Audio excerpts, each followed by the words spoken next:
Hi, this is Lucia with The Art of Love. If you're trying to get your ex back and you are doing no contact, then you know it's probably one of the hardest things you've ever done. Most people do find no contact very difficult. And why is that? Well, there's one main reason. And that main reason is just one word. And that word is anxiety.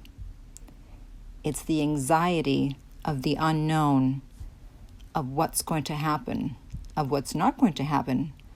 Will they be back? Will they not be back? Is it over for good? And that anxiety plays tricks on you. It plays with your mind. You can't sleep. You can't eat. You go to sleep thinking about them. You wake up thinking about them. You dream about them. It's like a little devil that follows you wherever you go.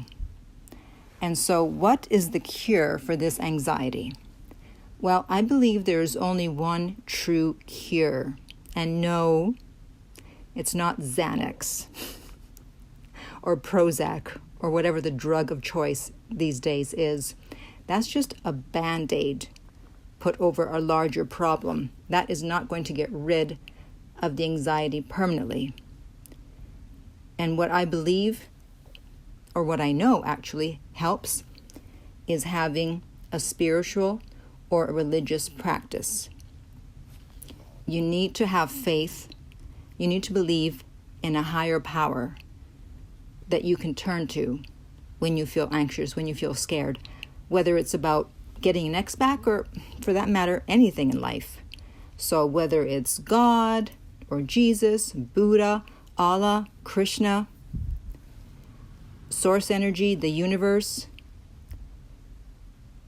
anything, anyone that you feel stronger when you read literature, when you hear what they have to say. And that is the only thing that will alleviate your anxiety. It's not going to get rid of it permanently, but at least it gives you a reprieve. And you have to practice it every day, every morning and every night. So in the morning when you wake up, you have to read something that will set the tone for the day, that will align you for the day. You know, you've heard the quote, got out of bed on the wrong foot. Well, that's because you didn't take the time to set the tone for the day. And if you don't take the time to set the tone for the day, the tone will set you. So you decide before you get out of bed what state of mind you're going to be in. And so you want to read something inspirational, quotes, the Bible, whatever works for you, so that you step off on the right foot. And then also at the end of the day, same thing. Again, something inspirational, spiritual, so you go to sleep peacefully and you'll wake up peacefully. This is called having a morning routine. And a lot of successful people that you've heard of do have some type of morning routine. They don't just wake up, jump out of bed, and off they go. No. You need to set the tone for the day. I can't overemphasize the importance of this enough. I do it, and when I don't, I feel bad. And I especially have to do it because I do coaching where I have to talk to people and hear stories of people who are very upset and who have a lot of anxiety. And so I have to be the one who's calm and centered and grounded.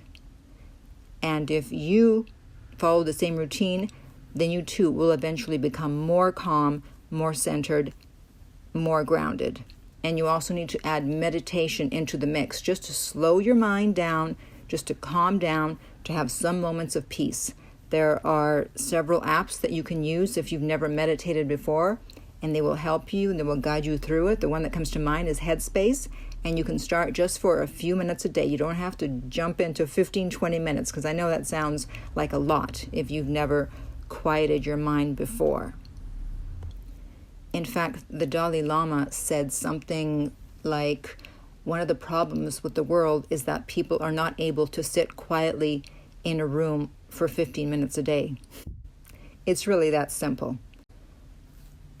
So if you have any questions or comments, or you are interested in private coaching to find out more about this or other aspects of getting your ex back, you can contact me at my website, theartoflove.net. If you're listening to this on iTunes, I would appreciate if you would rate and review the podcast.